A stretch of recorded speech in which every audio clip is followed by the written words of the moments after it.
नमस्कार, सुबह का समय मार्केट सेंटीमेंट वीडियो में आपका स्वागत है। आज के मार्केट सेंटीमेंट में हम बात करेंगे जो हमारे को स्पेशल एक कॉल आई है प्राइम मिनिस्टर की पार्लियामेंट से, जो उन्होंने कॉल दी है पब्लिक सेक्टर एंटरप्राइजेस के लिए। लेकिन उस पर बात करने से पहले 2 मिनट हम बात करते हैं हमारे यहाँ डोमेस्टिक मार्केट और ग्लोबल मार्केट की। डोमेस्टिक मार्केट में हमारे यहाँ पे आरबीआई की मॉनेटरी पॉलिसी का रिव्यू था, लेकिन जैसा कि फेडरल रिजर्व ने पॉलिसी में कोई चेंज नहीं किया, इंटरेस्ट रेट में कोई चेंज नहीं किया, तो हमारे यहाँ भी आरबीआई कोई चेंज नहीं कर सकता था, बिकॉज दैट इज अगर ऐसा होता है तो मनी मार्केट डिस्टर्ब हो जाता है। तो ये काफ़ी हद तक एक अंडरस्टूड बात थी कि आरबीआई भी पॉलिसी में चेंज नहीं करेगा। आरबीआई की पॉलिसी की जो कमेंट्री थी वो कमेंट्री जरूर सुनने वाली थी, लेकिन हमारे यहाँ जैसा कि अंडरस्टूड था उसके बावजूद भी मार्केट ने, स्पेशली निफ्टी और बैंक निफ्टी ने ओवर रिएक्ट किया। और ओवर रिएक्ट करना था, स्वाभाविक था, लेकिन उस ओवर रिएक्शन से किसी को कोई लेना देना नहीं, स्पेशली पब्लिक सेक्टर को तो कोई लेना देना नहीं। वो मार्केट, बैंक निफ्टी अगर 2% डाउन भी है, निफ्टी अगर 1% डाउन है तो कोई फर्क नहीं, वो अपनी ही धुन में चले जा रहे हैं। ग्लोबल मार्केट्स रेजिलिएंट थे लेकिन ठंडे लग रहे थे। ग्लोबल मार्केट्स अपना गेन सरेंडर करते हुए नजर तो नहीं आ रहे, लेकिन फिर भी तेजी नहीं थी, ठंडे थे, ओवरऑल स्टेबल होने के मूड में है। लेकिन हाँ, हमारा यहाँ मार्केट गिर रहा है। हमारे को ध्यान रखने की बात यह है, अगर ग्लोबल मार्केट्स हमारे साथ आज नहीं गिर रहे तो हमारे को कीन ऑब्जर्वर रहना है कि अगर ग्लोबल मार्केट्स गिरे तो हम भी उस रैली में, उस डाउन साइकिल की रैली में शामिल हो जाएंगे, अदरवाइज हम वापस रिकवर हो जाएंगे, because we are all synchronized in on the global terms. अब हम हमारे यहाँ डोमेस्टिक सेंटीमेंट की बात कर लेते हैं।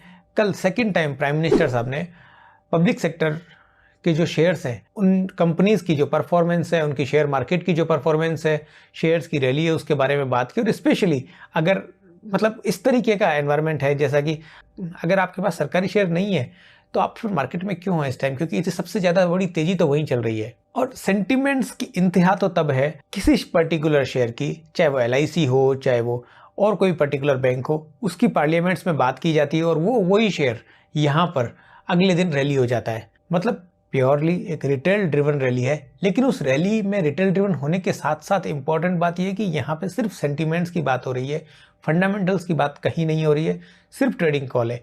और एक देखने लायक बात यह है कि जो एक जिससे एक सिक्लिकल मैनर में ये सब चीज़ें चल रही है, सबसे पहले डिफेंस सेक्टर, फिर रेलवे सेक्टर, पब्लिक सेक्टर के सरकारी बैंक जो अभी चल रहे हैं, मतलब इस कदर स्कॉर्चिंग बुल मार्केट है कि उसको वैल्यूएशन की डिस्पैरिटी से कोई लेना देना ही नहीं है।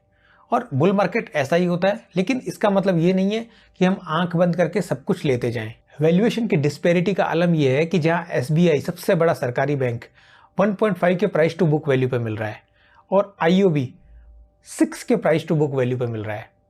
अगर आप थोड़ा सा भी स्टडी करेंगे तो आपको पता लगेगा कि मैं क्या बोलना चाह रहा हूँ। लेकिन जिसके पास आईओबी का शेयर है, जो रैली कर रहा है, जो उस रैली को राइड कर रहा है, वो चल रहा है। एक देखने की बात यह है, जो इस पूरी रैली में जो शेयर रैली किया है ना, ऑब्वियसली ये सब शेयर बुल मार्केट की रैली के लीडर हैं, सरताज हैं बुल मार्केट के। लेकिन जो भी शेयर चल रहा है उस कंपनी में पब्लिक शेयर होल्डिंग बहुत कम है। और जहां तक आगे आने वाले टाइम की बात है, जितना मैं समझ पा रहा हूं, कोई भी होगा, जैसा कि अगर आईटीसी की अच्छे वैल्यूएशन देख के जो उनका सबसे बड़ा लार्जेस्ट शेयर होल्डर है वो अपनी 4% शेयर होल्डिंग कम करने की बात कर रहे हैं, आगे पीछे सरकार भी आएगी अच्छे वैल्यूएशन देख के, चूंकि सरकार को भी मिनिमम पब्लिक शेयर होल्डिंग का जो सेबी का क्राइटेरिया उसको फॉलो करना है। चूंकि सेबी उनको रिलैक्सेशन तो दे सकती है गवर्नमेंट को, लेकिन ऐसा नहीं करने दे सकती कि अनलिमिटेड टाइम तक के लिए वो उसको छोड़ दे। तो जब भी अच्छी वैल्यूएशन मिलेगी, गवर्नमेंट भी चाहेगी कि वो डिसइन्वेस्टमेंट करे, और डिसइन्वेस्टमेंट करने का इससे अच्छा मौका नहीं होगा। वो कब करती है, कब उनका जो डिपार्टमेंट है डिसइन्वेस्टमेंट का, वो उस बात को इनिशिएट करता है, that is a different part.